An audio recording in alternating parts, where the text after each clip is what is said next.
on a voulu s'attaquer à un problème quitte à venir bosser tout un week-end comme ça en mode marathon, autant que s'attaquer à la crise, aux plateformes et aux plateformes qui y voient une opportunité. Voilà, donc on a une solution.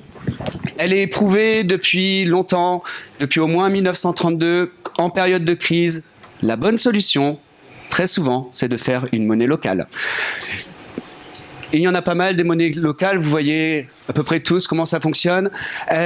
Ça accélère les échanges sur un territoire, elle n'accourt que sur un territoire. Si vous voulez voir vraiment comment ça fonctionne, il y a une très belle vidéo sur YouTube pour la monnaie sonnante, donc la monnaie locale de Nantes. Et puis parce qu'on est en 2016, on s'est dit qu'une monnaie numérique, c'était pas bête non plus, d'autant que c'est simple à mettre en place, c'est sécurisé, c'est reproductible.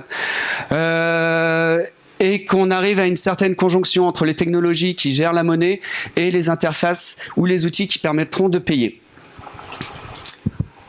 Voilà donc notre projet.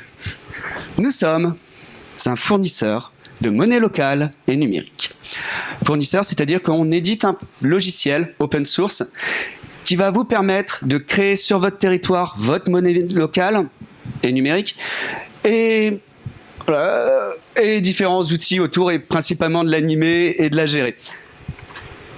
Rapidement, pour vous expliquer la solution, c'est un portefeuille numérique sécurisé et un moyen de paiement physique, type carte bleue, un moyen de paiement on-click. On va aller un peu plus dedans par la suite avec les écrans. Donc très rapidement sur cet écran, ça c'est celui qui vous permettra depuis votre téléphone de gérer vos paiements et de regarder votre historique. Mais l'important c'est ça. Je sais, c'est pas révolutionnaire, c'est un QR code. Donc le principe, je dois avoir un téléphone quelque part dans la... Ah, voilà.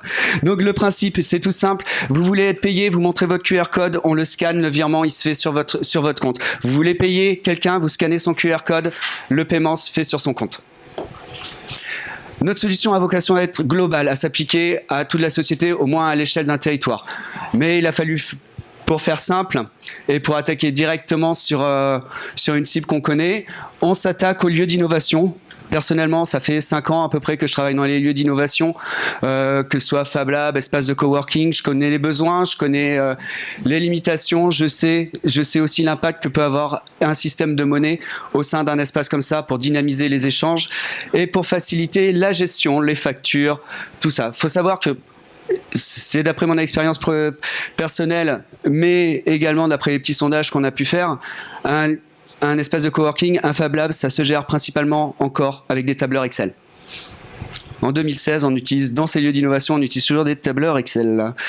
Voici la promesse qu'on leur fait, c'est-à-dire on va leur simplifier la gestion du lieu par l'édition de factures, par des outils de reporting pour savoir qui exactement est venu au coworking, quelle est son adresse, quelles sont ses compétences, parce que à chaque fois qu'une personne paye, c'est relié à son identité. On sait qu'elle est venue à l'espace de coworking.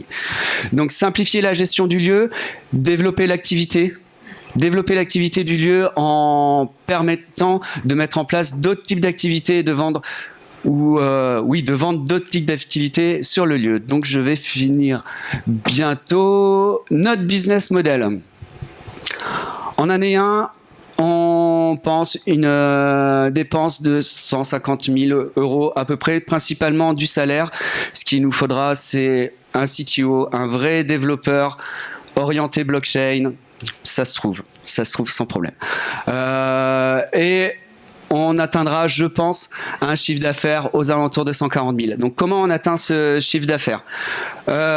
Un ticket d'entrée pour installer le logiciel dans son lieu, pas forcément très élevé, il sera en fonction du chiffre d'affaires du lieu d'innovation, et une com très minime, en dessous du pourcentage en fait, sur chacune des transactions qui est faite sur le lieu.